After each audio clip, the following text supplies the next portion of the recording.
Hello everyone, welcome again to exponential academy. मैं जूही मित्तल और आज हम शुरू करने जा रहे हैं मैट्रिसेस में transpose of a matrix, skew symmetric matrix. Symmetric matrix किस टाइप की होती है? Symmetric matrix, skew symmetric matrix and their properties.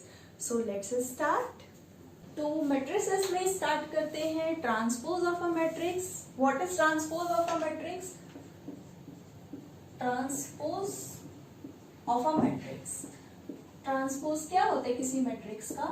Suppose अगर कोई मैट्रिक्स हमें गिवन है, ए मैट्रिक्स, जो कि हम जनरली कैसे रिप्रेजेंट करते हैं? ए आई जे से रिप्रेजेंट करते हैं। सपोज वो एम क्रॉस एन ऑर्डर की है, तो सबसे पहले इसकी ट्रांसपोज क्या होता है? ए का ट्रांसपोज, उसको हम डिनोट करते हैं ए के ट्रांसपोज और ए के ऊपर टी डिनोट करके।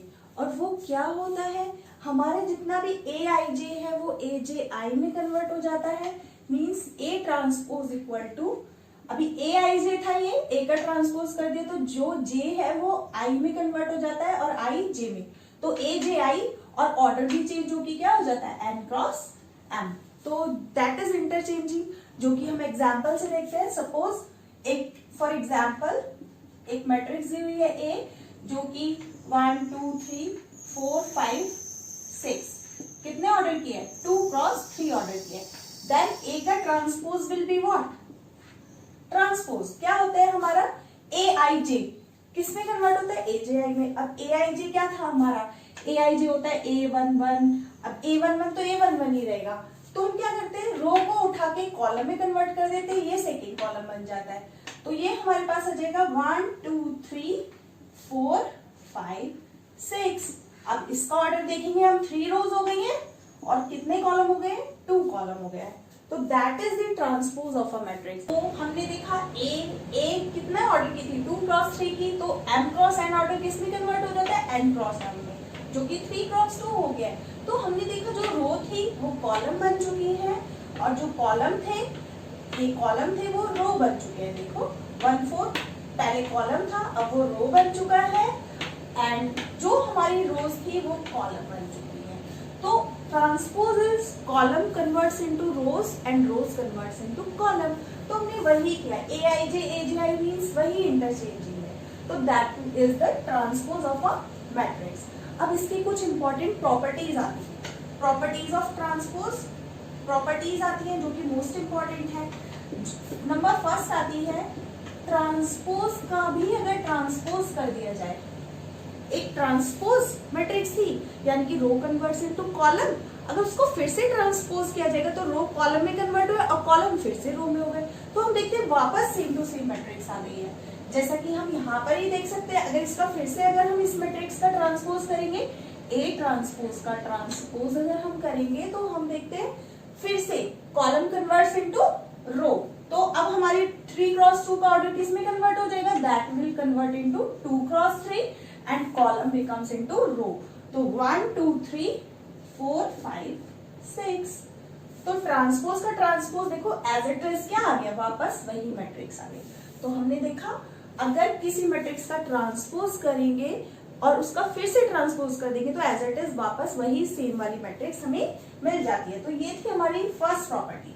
सेकेंड प्रॉपर्टी इज, अगर हम किसी कांस्टेंट के की या फिर स्केलर बोल सकते हैं, किसी स्केलर एलिमेंट की मल्टीप्लाई करते हैं, किसी कांस्टेंट की मल्टीप्लाई मैट्रिक्स में करते हैं, जो कि हमने स्केलर मल्टीप्लिकेशन में भी सीखा था।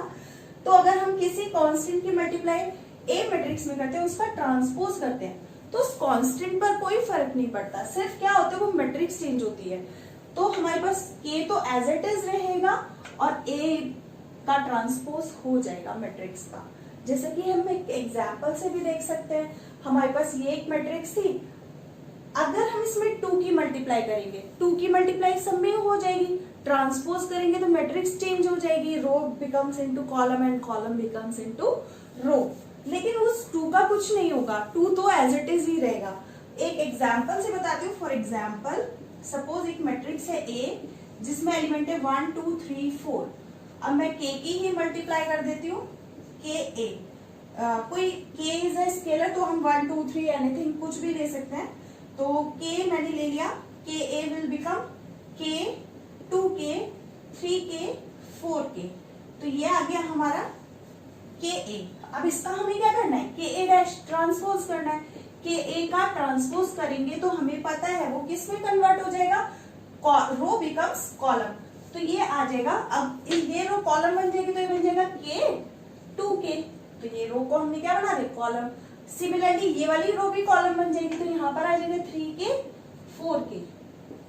k हम फिर से कॉमन निकाल सकते हैं, k कॉमन निकालेंगे तो हमारे पास आया 1 2 3 4, जो कि A मैट्रिक्स का ट्रांसपोज है। देख सकते हैं हम A मैट्रिक्स का ट्रांसपोज करेंगे तो 1 2 3 4 यही आने वाला है, तो हम इसको लिख सकते हैं ka डैश। तो ये इंपॉर्टेंट प्रॉपर्टी थी कि कांस्टेंट की मल्टीप्लाई अगर किसी मैट्रिक्स में करते हैं, क्योंकि अगर 2 का ट्रांसपोज करोगे तो क्या होगा, कुछ नहीं होगा, 2 2 ही रहेगा। लेकिन ट्रांसपोज मैट्रिक्स में फर्क पड़ता है, मैट्रिक्स क्योंकि रोज होती हैं उसमें कॉलम्स होते हैं, तो रो कॉलम में कन्वर्ट हो जाते हैं और कॉलम्स रो में कन्वर्ट हो जाते हैं। लेकिन ऐसा कांस्टेंट के साथ नहीं होता है, इसीलिए ट्रांसपोज पर कांस्टेंट का कोई फर्क नहीं पड़ता, बस चेंज क्या होता है, वो मैट्रिक्स चेंज होता है। So please note down. ये 2 प्रॉपर्टीज हो गई है हमारी। थर्ड प्रॉपर्टी आती है हमारे पास। थर्ड प्रॉपर्टी है a प्लस बी का ट्रांसपोज अगर हम करेंगे वो सेम किसके इक्वल होगा, a के ट्रांसपोज प्लस b के ट्रांसपोज के इक्वल होगा। इसके लिए हम करके भी देख सकते हैं, 2 a और b मैट्रिक्स हम कंसीडर कर लेते हैं, और प्लस है तो सेम ऑर्डर की होनी चाहिए, नहीं तो एडिशन इज नॉट पॉसिबल। तो दोनों सेम ऑर्डर की मैट्रिक्स हमें लेनी पड़ेगी। तो एक मैट्रिक्स ले लेते हैं, सपोज 1 2 3 4, एंड b ले लेते हैं, b एक अनदर मैट्रिक्स ले लेते हैं हम, b इज इक्वल्स टू 1 0 0 2, एक मैट्रिक्स ले ली सपोज हमने वाली। तो अगर हम a प्लस बी करेंगे तो a plus B will be what, add करते corresponding elements, 2 2 plus 0 will be 2, 3 plus 0 will be 3, 4 plus 2 will be 6। तो a प्लस बी हमारा ये आ गया। अब इसका अगर हम ट्रांसपोज करेंगे, a प्लस बी का ट्रांसपोज क्या होगा, रो हमारी फिर से कॉलम में कन्वर्ट हो जाएंगी, तो ये हो जाएगा 2 2 3 एंड 6। तो ये आ गया a प्लस बी का होल ट्रांसपोज। इक्वल्स टू हमें दिखाना है a का ट्रांसपोज b का ट्रांसपोज। अब देखो a का ट्रांसपोज देखते हैं हम, साइड में कितना आता है, ट्रांसपोज ऑफ a का ट्रांसपोज करके देखते हैं, इस मैट्रिक्स का अगर ट्रांसपोज करेंगे तो रो बिकम्स कॉलम।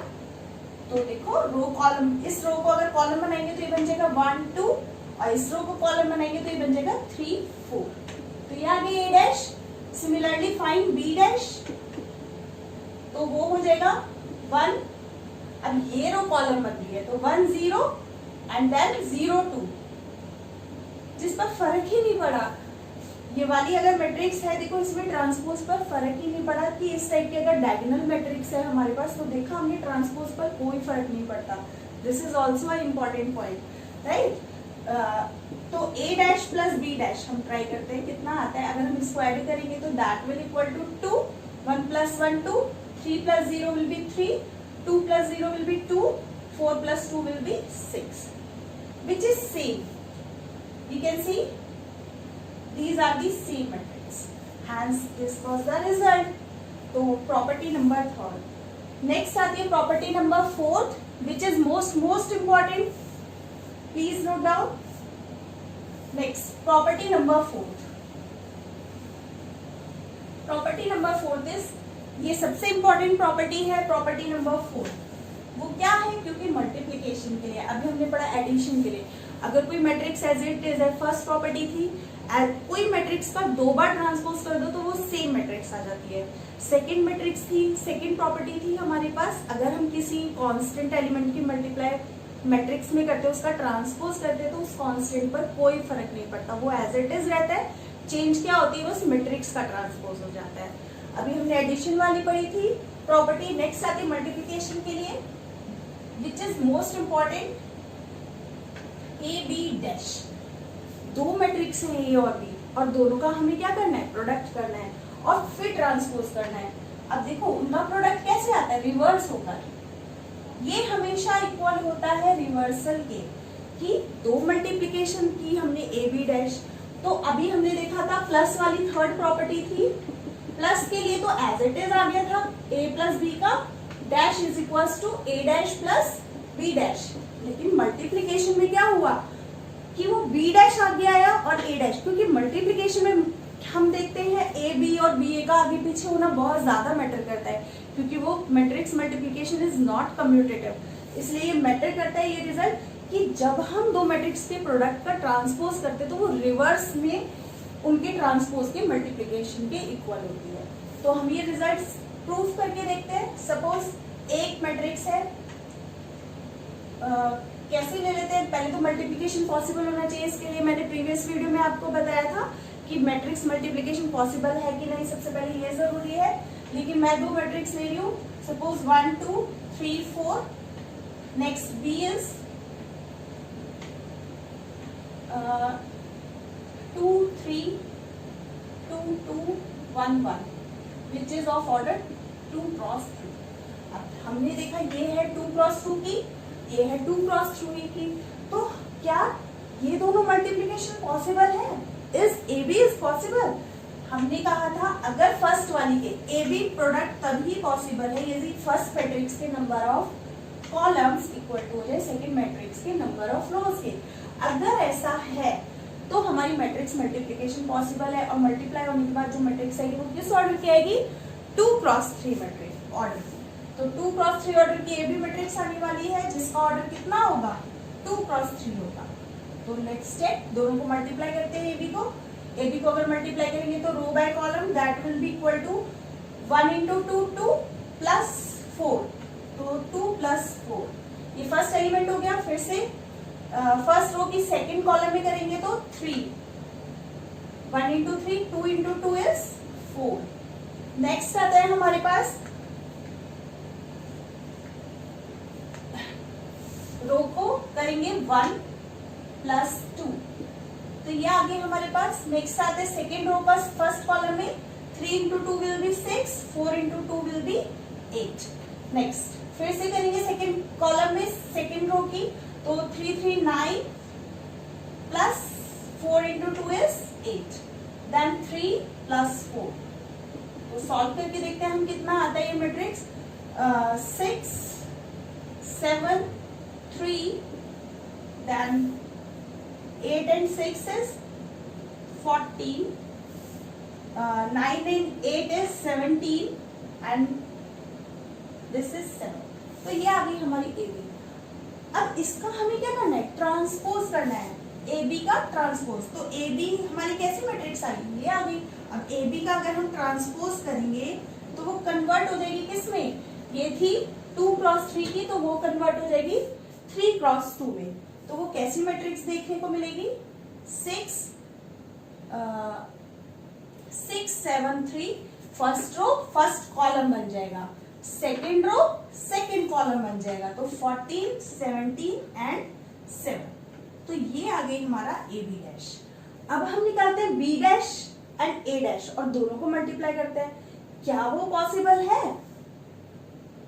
पहले हम बी डैश निकालेंगे, फिर ए डैश निकालेंगे, फिर देखेंगे उनका मल्टीप्लिकेशन पॉसिबल है कि नहीं। तो देखते हैं बी का ट्रांसपोज क्या होगा हमारे पास? बी का ट्रांसपोज निकालेंगे पहले, फिर ए का ट्रांसपोज, फिर उनकी मल्टीप्लिकेशन करेंगे। बी का ट्रांसपोज हो जाएगा हमारे पास, ये जो रो है ये कॉलम कन्वर्ट हो जाएगी 2 3 1, देन 2 2 1। तो ये आ गया बी डैश ए डैश में डायरेक्ट मल्टीप्लाई कर रही हूँ, बी डैश ए डैश भी इसी के साइड में लिख रही हूँ मैं। A dash will be what? इसका अगर हम करेंगे ट्रांसपोज तो that will become 1 2 3 4, row becomes column, तो वो 1 2 हो गया, ये वाला 3 4 हो गया।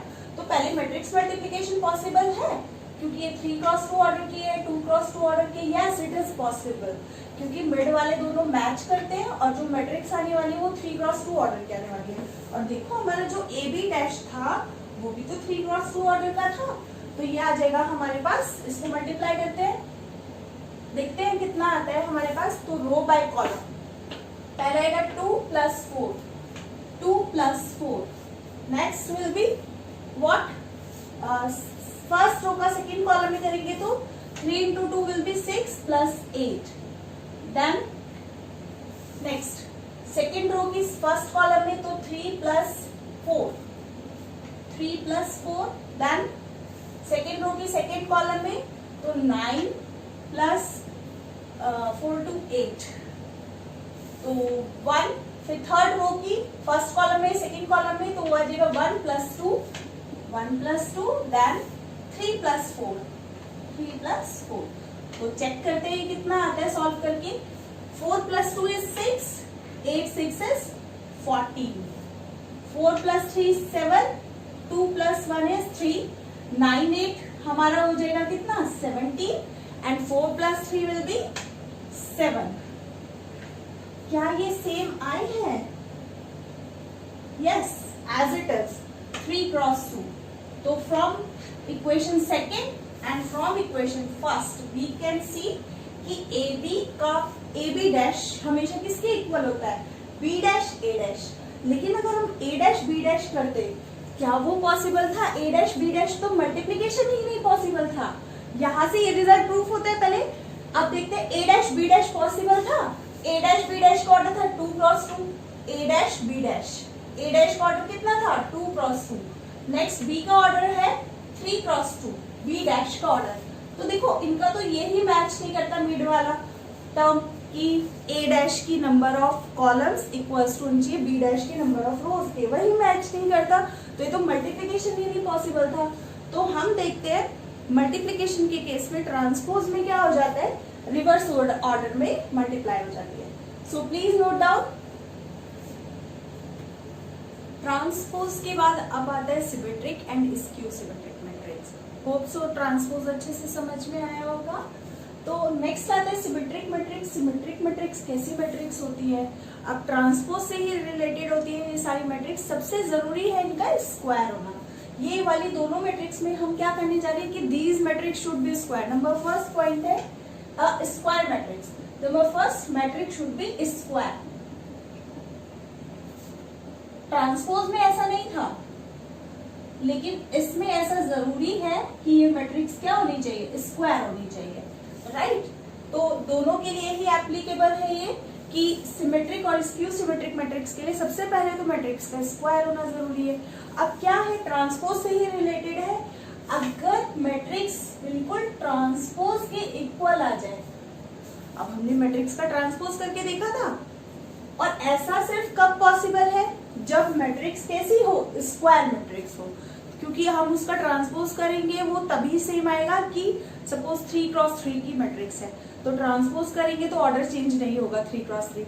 लेकिन जैसे अभी हमने एग्जांपल लिया था 2 क्रॉस 3 की मैट्रिक्स थी, जैसे ही हमने ट्रांसपोज किया वो 3 क्रॉस 2 की हो गई, तो वो तो वहीं पर सेम नहीं हो सकती। तो इक्वल हो जब कोई मैट्रिक्स का ट्रांसपोज किया जाए और वो दोनों में कोई डिफरेंस ना हो, दोनों एज इट इज सेम हो। Equal matrix, equality of matrix मैंने बताया था। तो वैसे ही दो मैट्रिक्स इक्वल कब हो जाए? जब ए इक्वल टू उसके ट्रांसपोज के इक्वल हो जाए, ट्रांसपोज से भी मैट्रिक्स पर कोई फर्क ना पड़े, ऐसी मैट्रिक्स को बोलते हैं स्क्यू सिमेट्रिक मैट्रिक्स। और जनरली हम बोलते हैं ए आई जे। हम एक मैट्रिक्स ए को कैसे डिनोट करते हैं? ए आई जे। और ए ट्रांसपोज को कैसे दिखाया था मैंने अभी? ए जे आई से। तो ए आई जे इक्वल्स टू ए जे आई के हो जाए। तो मतलब हमने देखा A12 सपोज 3 क्रॉस 3 की मैट्रिक्स है, A12 किसके हो जाए? A21 के हो जाए। A13 इक्वल्स टू A31 के हो जाए। तो AIJ इक्वल्स टू AJI। तो चेक करते हैं कैसी मैट्रिक्स होती है ऐसी। फॉर एग्जाम्पल मैं मैट्रिक्स ले लेती हूँ A मैट्रिक्स। एक A मैट्रिक्स ले ली मैंने, सपोज 1 2 3 2 4 0 0 4 2 एक मैट्रिक्स ली है मैंने। अब देखो यहां पर this matrix is a square square नहीं, स्क्वायर मैट्रिक्स तो है ही है 3 क्रॉस 3 जो कि लेना ही चाहिए, साथ में ये सिमेट्रिक मैट्रिक्स है। कैसे पता चला? अब हम देखें अगर ए का ट्रांसपोज निकाल के, ए का अगर हम ट्रांसपोज निकाले इस मैट्रिक्स में, तो हम देखते हैं रो बिकम्स कॉलम। तो इस रो को अगर हम कॉलम बनाएंगे तो क्या लिखेंगे? 1 2 4। फिर ये वाली रो सेकंड कॉलम, तो 2 2 0। Third row become third column, तो 4 0 3। लेकिन हम देख रहे हैं, ये क्या देख रहे हैं? दोनों ही तो सेम कोई चेंजेस हुए ही नहीं, जबकि हमने बिल्कुल चेंज किया। हमने ए की मैट्रिक्स को ए ट्रांसपोज में कन्वर्ट किया, लेकिन तब भी कोई चेंजेस नहीं आए। हम यहां से देखते हैं ए इक्वल्स टू ए डैश। जब ऐसा ट्रांसपोज करके किसी भी मैट्रिक्स पर फर्क ना पड़े, ए इक्वल्स टू ए डैश हो एज इट इज, तो हम क्या बोल देते हैं, ऐसी मैट्रिक्स को ए इज अ सिमेट्रिक मैट्रिक्स। तो ये जो ए मैट्रिक्स है ये कैसी हो जाएगी, सिमेट्रिक मैट्रिक्स। और इसका बहुत अच्छा एक टाइप है देखने के लिए, इजी वे। हम क्या करेंगे, एक डायगोनल पर मिरर इमेज लगा देंगे। एक मिरर लगा दिया है, अगर डायगोनल को सपोज करो ये मिरर बना दिया जाए, तो देखो इमेज सेम दिखेंगे। अगर हम इस डायगोनल को मिरर बना देंगे तो देखो मिरर के बाद 2 की इमेज 2 की जगह पर, 4 की इमेज 4 की जगह पर, 0 की इमेज 0 की जगह पर। तो हम इजीली चेक कर सकते हैं कि ये सिमेट्रिक मैट्रिक्स है कि नहीं। डायगोनल में हमारे कोई भी एलिमेंट चलेंगे, हमें डायगोनल से कोई मतलब नहीं है, क्योंकि डायगोनल इज A11। ये एलिमेंट क्या होता है, A11। ये एलिमेंट होता है A22। तो देखो IJ लिखो या JI लिखो, इन पर फर्क ही नहीं पड़ता। A33, तो इसीलिए डायगोनल पे कोई फर्क नहीं पड़ता। तो हम क्या करेंगे, अगर डायगोनल पर मिरर लगा दें तो एज इट इज इमेज बननी चाहिए जैसे कि हमारी मिरर में बनती है।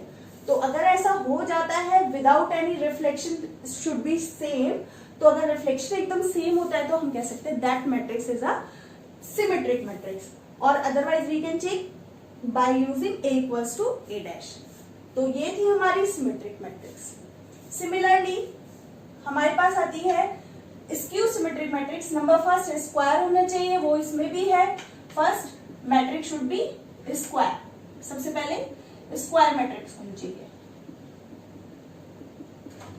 नंबर 2 क्या आता है हमारे पास, अब यहाँ पर A डैश जो होता है वो -A के इक्वल होता है।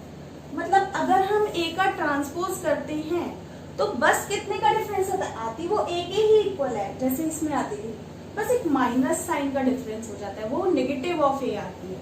तो अगर ऐसा होता है तो ऐसी मैट्रिक्स को हम क्या बोलते थे, skew symmetric matrix. That is most important matrix, क्योंकि इसमें बहुत ही अच्छा रिजल्ट आने वाला है, जो कि 1 मार्क के क्वेश्चन के लिए बहुत ही यूजफुल है। तो चेक करते हैं कैसे। अब देखो A डैश, पहले तो यही वाला हम अगर एक एग्जांपल लें, A डैश को हम क्या लिख सकते हैं, A डैश अभी बताया था AJI, A को हम कैसे रिप्रेजेंट करते हैं, AIJ से, और A डैश क्या हो जाएगा, AJI, यही होता है हमारे पास।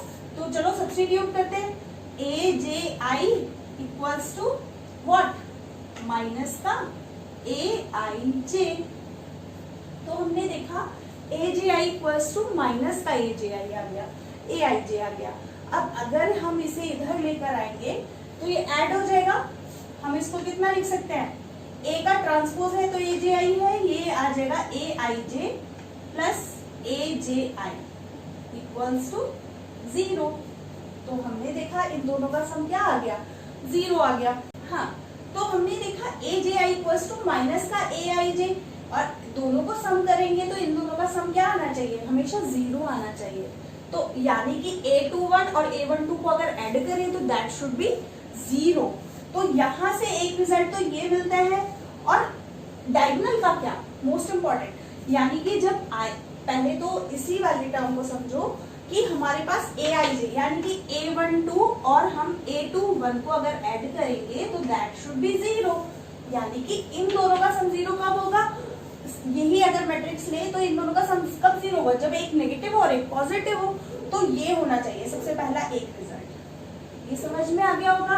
अब बात करते हैं डायगोनल। जब I इक्वल टू J होता है, मतलब A11 के लिए, A22 के लिए, A33 के लिए, जब I और J इक्वल होंगे यानी कि A11, A22, A33 के लिए, तो यहाँ पर सब्स्टिट्यूट करते हैं इसी रिजल्ट में। तो देखो ये क्या हो जाएगा, AII, J की जगह भी I रख सकते हैं हम, और इक्वल्स टू सॉरी यहाँ पर हम लिख सकते हैं प्लस AJI, J की जगह हम I सब्स्टिट्यूट कर सकते हैं, AII इक्वल्स टू 0। तो ये हो जाएगा 2AII इक्वल्स टू 0। तो 2 डिवाइड में जाएगा तो AII will be equal to 0। यानी कि AII 0 आने का मतलब है, यानी कि I इक्वल टू J, जब ij इक्वल होगा यानी कि a11, a22, a33 ये इसी पे होते डायगोनल में, तो ये चीज हमेशा क्या होगी, zero. That is most important results. These results are most important result for 1 mark questions। फिर से देखो यहाँ पर क्या बता रही हूँ मैं कि A dash skew symmetric matrix में सबसे पहले दोनों AJI प्लस AIJ का सम जीरो है, यानी कि करस्पॉन्डिंग जो इमेजेस बनी थी हमारी, इनको अगर हम सम करेंगे तो इनका सम क्या आना चाहिए, जीरो, जो कि सिमेट्रिक मैट्रिक्स में तो ऐड होता है, लेकिन स्क्यू सिमेट्रिक में वो सम जीरो आना चाहिए। अभी हम एग्जांपल लेंगे एक मैट्रिक्स का, और साथ ही मैंने बताया डायगोनल हमेशा क्या होगा, जीरो। चेक करते हैं, फॉर एग्जांपल एक एग्जांपल लेके चेक करते हैं। यही वाला एग्जांपल ले लेते हैं, सपोज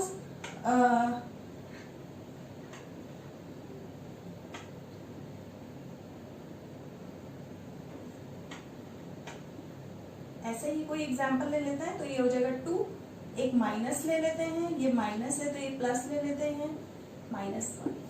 ये है एक example of skew symmetric matrix. सबसे पहले डायगोनल हमेशा इसका जीरो होना चाहिए। अगर कोई मैट्रिक्स स्क्यू सिमेट्रिक होगी तो उसका डायगोनल मस्ट बी जीरो, उसका डायगोनल जीरो ही होगा, जो कि हमने देखा यहाँ से कि आई जब जे बी आई रखते हैं, आई इक्वल टू जे होता है, यानी कि A11, A22, A33 वो सब डायगोनल हमेशा क्या होगा, स्क्यू सिमेट्रिक का जीरो होगा। और साथ ही हमने एक रिजल्ट ये वाला देखा, वो क्या था कि AIJ और AJI का सम जीरो होगा, यानी कि A21 और A12 अगर इन दोनों को ऐड करेंगे तो देखो जीरो आता है। ये क्या है, कौन सा एलिमेंट होता है, -4। This is A13 and this is third row का फर्स्ट कॉलम, तो A31। अगर इन दोनों को ऐड करेंगे तो देखो ये भी जीरो। तो हमने देखा इमेज बनाकर कि इमेजेस में इसमें क्या डिफरेंस है। जैसे इसमें इमेज हमने देखी थी तो सेम इमेज देता है, मिरर लगा दे तो। अब इसमें एक तो मिरर लगाए, पहले तो डायगोनल जीरो होना चाहिए, और इसमें अगर हम मिरर लगाए तो इमेजेस जो आती हैं वो विद नेगेटिव साइन आनी चाहिए, यानी कि 2 एक तरफ है तो एक तरफ -2 होना चाहिए, एक तरफ 4 है तो दूसरी तरफ माइनस होना चाहिए। और ऐसा नहीं कि इधर नहीं था, ये माइनस यहाँ पर भी हो सकता था, कहीं पर भी हो सकता है, बस एक दूसरे के साइन चेंज होने चाहिए। तो ये था हमारा skew symmetric matrix. Hope so आप लोगों को समझ में आएगा। Please note down. नेक्स्ट आती है हमारे पास theorem number 1 which is most important. क्या कहती है थ्योरम नंबर 1? थ्योरम नंबर 1 इसीलिए इम्पॉर्टेंट है, हम चेक करते हैं क्या कहती है। थ्योरम नंबर 1 है फॉर एनी स्क्वायर मैट्रिक्स, कोई भी स्क्वायर मैट्रिक्स ए है विथ रियल नंबर्स एंट्रीज, मतलब कि उसकी जो एंट्रीज हैं, उसके जो एलिमेंट्स है वो कैसे होने चाहिए, रियल नंबर। हम किसके लिए बात नहीं कर रहे, हम कॉम्प्लेक्स नंबर के लिए नहीं बात कर रहे, आयोटा वाले नंबर नहीं होने चाहिए, सारे रियल नंबर होने चाहिए। और वैसे भी आप जो पढ़ रहे हो 12th क्लास में वो सब आप रियल नंबर के लिए ही पढ़ रहे हो, कॉम्प्लेक्स के लिए नहीं पढ़ रहे हो, तो रियल नंबर के लिए ही पढ़ रहे हैं हम। तो सारी एंट्रीज कैसी होनी चाहिए, रियल। तो A प्लस A डैश क्या हो जाएगा, सिमेट्रिक मैट्रिक्स होगी हमेशा, यानी कि अगर हम उस स्क्वायर मैट्रिक्स में, जो स्क्वायर मैट्रिक्स हमारे पास है, कोई भी स्क्वायर मैट्रिक्स, A कोई स्क्वायर मैट्रिक्स है, अगर हम उसके ट्रांसपोज को उसमें ऐड कर दें तो हमेशा वो एक क्या बनेगी, सिमेट्रिक मैट्रिक्स बनेगी। और अगर हम उसी स्क्वायर मैट्रिक्स में से उसके ट्रांसपोज को सब्ट्रैक्ट कर दें तो वो हमेशा एक सिमेट्रिक मैट्रिक्स बनेगी। तो लेट्स चेक। सपोज एक एग्जांपल ले लेती हूँ मैं। एग्जांपल में एक ए मैट्रिक्स ले लेते हैं जो कि स्क्वायर मैट्रिक्स हो, 1 2 3 4 जनरल एक मैट्रिक्स ले लिए। अब हम इसका ट्रांसपोज निकालते हैं। A transpose will be what, row becomes column, तो ये कॉलम बन गया और ये रो सेकंड कॉलम बन गया। ए और ए ट्रांसपोज तो आ गया, तो हम A प्लस A डैश निकालकर चेक करते हैं। A को A डैश में ऐड करेंगे तो 1 plus 1 will be 2, 2 plus 3 will be 5, 3 plus 2 will be again 5, 4 plus 4 will be 8। तो हमारे पास आ गया ये एक मैट्रिक्स, जो कि हम देखते हैं कि ये क्या है, दिस इज सिमेट्रिक मैट्रिक्स। कैसे, डायगोनल को देखो, डायगोनल अगर हम देखें तो सेम इमेज बन रही है। मैंने अभी बताया था एक वे कि अगर हम डायगोनल पे मिरर लगा दें तो हमारी इमेजेस सेम बननी चाहिए, जो कि है सेम। अदरवाइज एक मेथड बताया था कि कोई मैट्रिक्स को चेक करना है इस वाले वे के अलावा, जो कि हमने अभी पढ़ा था कि कोई भी मैट्रिक्स सिमेट्रिक मैट्रिक्स होगी, अगर हम उसका ट्रांसपोज करके देखते हैं, अगर वापस वही मैट्रिक्स आ जाती है तो that will B symmetric matrix. तो इस मैट्रिक्स को चेक करना है हमें, तो इसका ट्रांसपोज करके देख लेते हैं। तो ये हमारे पास आ जाएगा a प्लस ए डैश का ट्रांसपोज। अगर हम इस मैट्रिक्स का ट्रांसपोज करेंगे, इस मैट्रिक्स को हम इसी से तो रिप्रेजेंट कर रहे हैं, तो इसी का ट्रांसपोज करेंगे। तो इसका ट्रांसपोज करके देखते हैं तो वो कितना आ जाएगा। ये वाला रो को मैं कॉलम बना रही हूँ और इस रो को फिर से कॉलम, तो दीज बोथ आर सेम।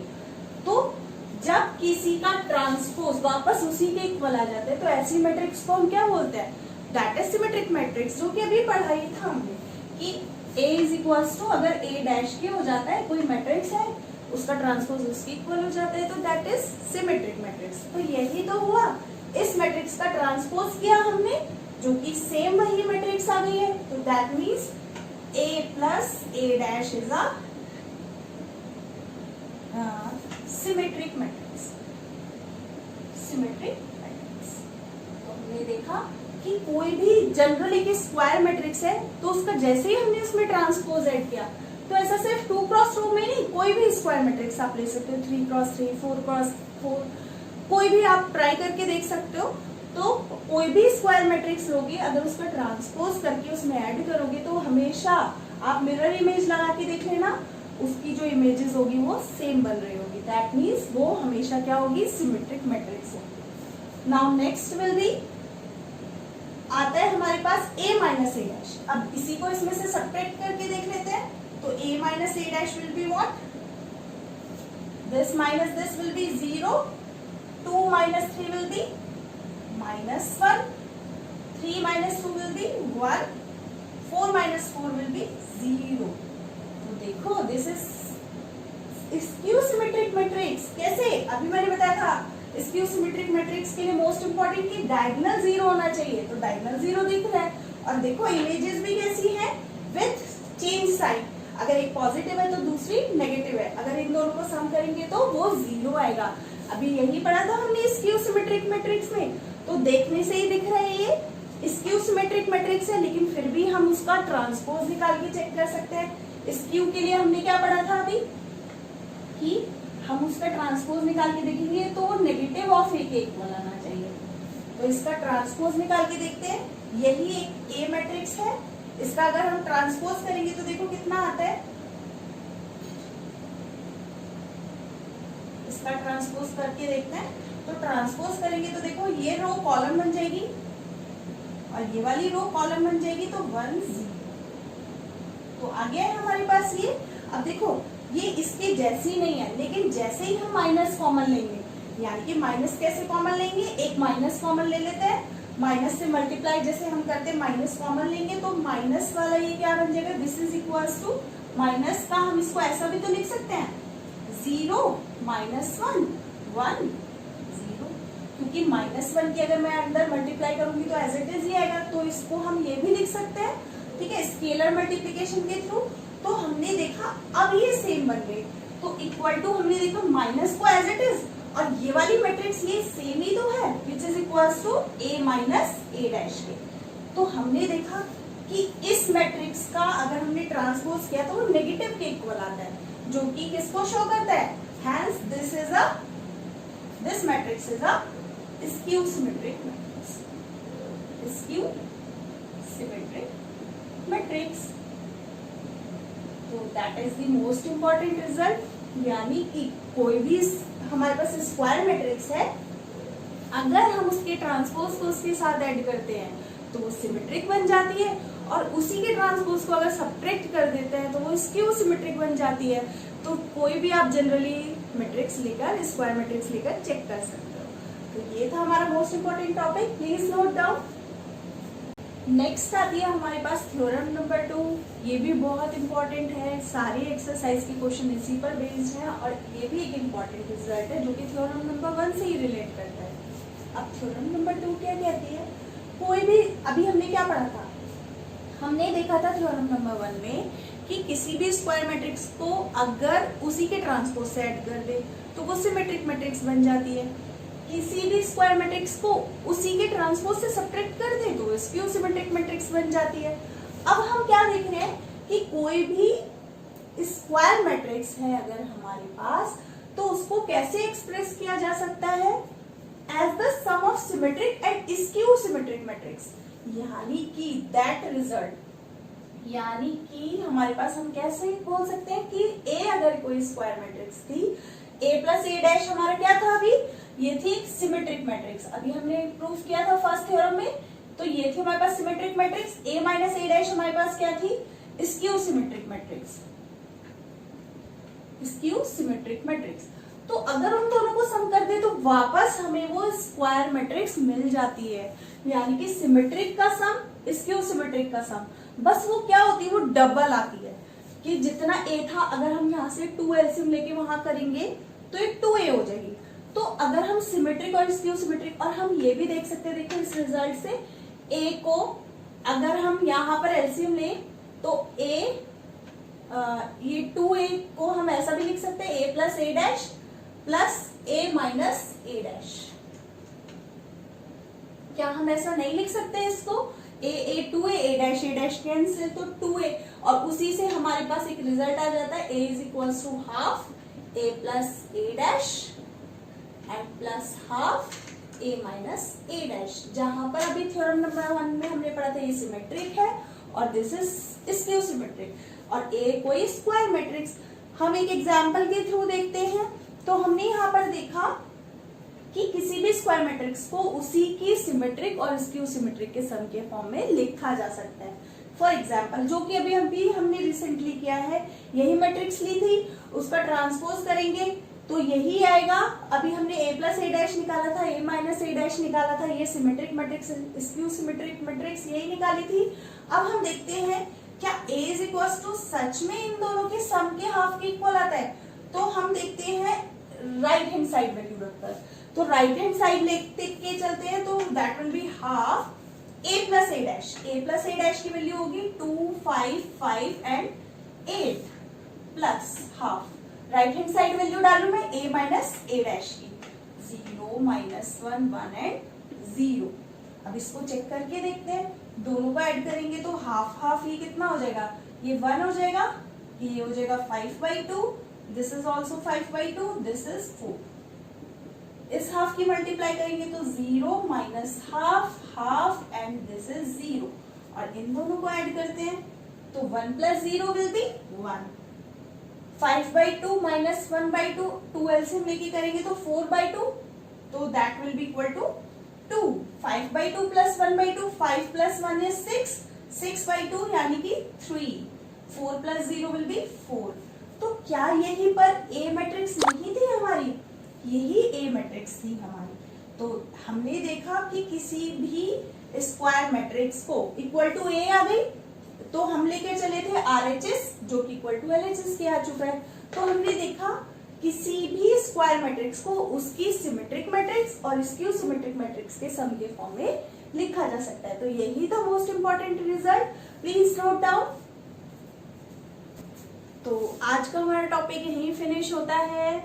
आप लोगों को अच्छे से समझ में आया होगा।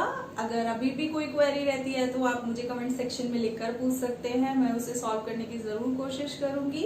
अभी हमारा कुछ टॉपिक रहता है एक्सरसाइज 3.2 का, वो जल्दी ही अपलोड होगा और फिर हम करेंगे एक्सरसाइज 3.3। Thanks for watching.